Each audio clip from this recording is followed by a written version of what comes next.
कोई सा बहुत सारे लोगों को ना ये नुस्खा बताते हुए सुना है मैंने कि वो बताते हैं कि अगर आपका स्पर्म क्वालिटी ठीक नहीं है तो आप अश्वगंधा, सफ़ेद मूसली और शतावर को मिक्स करके इसका सेवन कीजिए, तो आपकी जो शीघ्र पतन की जो दिक्कत है या स्पर्म की क्वालिटी ठीक नहीं है तो इसका सेवन करने से उसमें इंप्रूवमेंट आती है। लेकिन शतावर की बात करते हैं तो वो सबसे पहले देखा जाता है कि हाँ वो हमारी जो स्पर्म क्वालिटी होती है उसको बढ़ाती है, या सेक्स वेलनेस की अगर मैं बात करूँ तो उसमें सबसे पहले शतावर को देखा जाता सबसे है। ऊपर लिया जाता है। जी। आपने मेरे मुंह से भी सुना होगा नुस्खा, मैंने शुरुआत यहीं से होती है। सफ़ेद मूसली, सालब पंजा, सालब मिश्री जी बिल्कुल। और अशवगंध, शतावर, गोक्षूर, ये 6 चीज़ें तो मैं गिनती में लेके आता हूँ। फिर इसमें शिलाजीत, फिर इसके अंदर सौंफ, फिर इसके अंदर लौंग, फिर इसके अंदर सेलम की जड़, फिर इसके अंदर जायफल, जवित्री, फिर इसके अंदर वो एक आता है, क्या नाम लेते हैं, सालब पंजा। ये जो चीज़ें हैं, ये सारी चीज़ें जो फ़ायदा कर, गोरखमुंडी, गोरखमुंडी बहुत कमाल की औषध है जिनके लोगों के नर्व सिस्टम वीक हो जाते हैं। तो ये सारे नुस्खे अच्छे हैं, लेकिन सबसे अच्छा कौच बीज, अच्छा। स्पर्म काउंट के लिए गॉड ने इतना अच्छा तोहफा दिया है ना जी, कि चैन आपके साथ बैठ कर के मुझे इतना आनंद आ रहा है कि मैं नुस्खा बताने में संकोच ही, मैं वैसे भी नहीं करता। मुझे ये है कि हम दुनिया में रहे ना रहे, नुस्खे तो आयुर्वेद के हैं, आयुर्वेद जिंदा रहे, आयुर्वेद लोग आयुर्वेद में ट्रीटमेंट लें, आयुर्वेद को प्यार करें, आयुर्वेद का खाएं, आयुर्वेद में जिएं। गोयल साहब ये भी कहा जाता है कि मान लीजिए कि अगर अपनी लाइफ स्टाइल को आप प्रॉपर मेंटेन कर रहे हैं, जैसे कि आप सुबह टाइम से उठना, प्रॉपर ब्रेकफास्ट करना, सही से खाना खाना, आप रोटी सब्जी खा रहे हैं, सलाद ले रहे हैं, फ्रूट ले रहे हैं, और जो मास्टरबेशन की हम बात करते हैं, अगर आपने मास्टरबेशन करना छोड़ दिया है तो आपकी जो स्पर्म क्वालिटी है वो इंप्रूव होनी शुरू हो जाती है। अपने आप इम्प्रूव हो जाती है। आप दाल सब्जी अच्छी खाओ, और वो क्या नाम लेते हैं, दही का जो बनाते हैं ना तक्कड़, कैसे, आधा गिलास दही, आधा गिलास पानी, चम्मच से घोलो और पी लो, अच्छा। और कुछ ना डालो। तो वो चीज़ कमाल की है। मतलब जिन लोगों को लीवर की गर्मी है, जिन लोगों को वीर्य की थिकनेस नहीं है, जो भी इस तरह की प्रॉब्लम है, दही से, अब दूध और दही का ज़मीन आसमान का फर्क। दूध के बाद दही, दूध पिता तो दही पुत्र, पिता बूढ़ा हो गया तो पुत्र और जुबान, उतनी शक्ति देता है वो। मतलब वो चीज़ें, अब दही से फिर घी निकलेगा।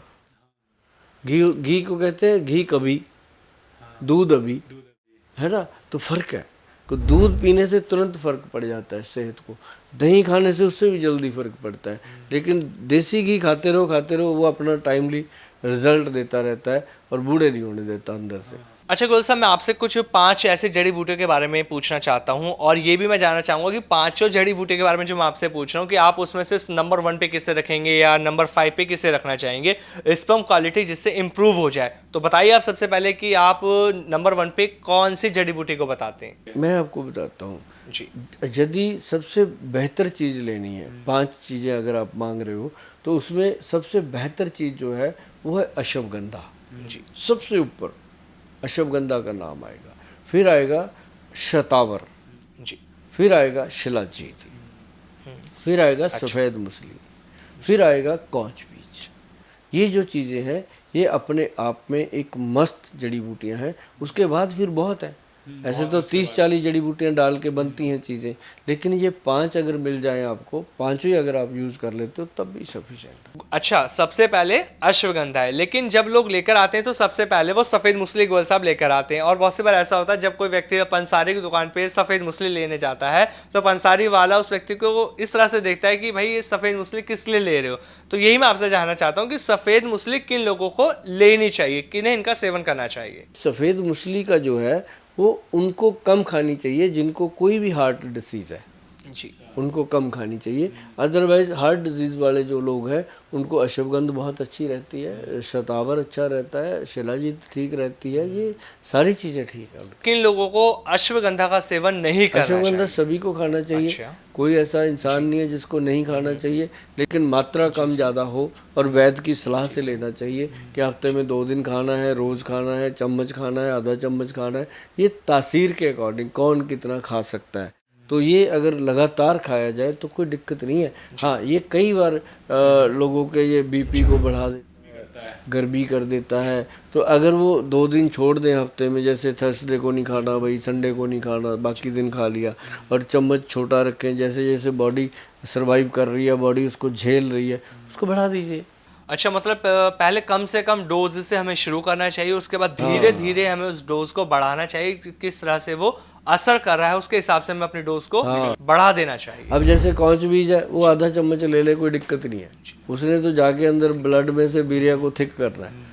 लेकिन अश्वगंध जो है वो अपने नर्व सिस्टम को स्ट्रॉन्ग करता है, नाड़ी तंत्र को अब जैसे पार्किंसन के प्रॉब्लम होते हैं, उनमें भी अश्वगंध ही है, सभी में दिया जाता है। गोयल साहब, शिलाजीत क्या ये सप्त धातु को मजबूत करती है? करती है जी। शिलाजीत भी करती है, सफ़ेद मूसली भी करती है। अच्छा, तो इसलिए ये हर बीमारी में फायदेमंद मानी जाती है। और एक सालब मिश्री है, वो सफ़ेद मूसली के भी ऊपर है। सालब मिश्री है, सालब पंजा है, जो पंजा है ना वो उसी का दूसरा वर्जन होता है सालब मिश्री, उसी का सेम, वो पंजा निकल जाता है, उसी में से वो निकलता है, तो वो मतलब पंजे से ज़्यादा सालब मिश्री का। आप वीडियो देख रहे हो, आपने नुस्खे पूछे, मैंने बता दिए, आप डिस्कस करने के लायक हो गए कि आप जिस वैद्य के पास जाओ या पंसारी के पास जाओ, आपके पास इतने सवाल जवाब हो गए हैं कि आप बात कर सको। तो सामने वाले को पता चलेगा कि इसको नॉलेज है थोड़ी बहुत, तो आपको अच्छे से देगा। तो ये चीज़ें आजमा के देखो और खाओगे और थैंक यू बोलोगे, ये बात है।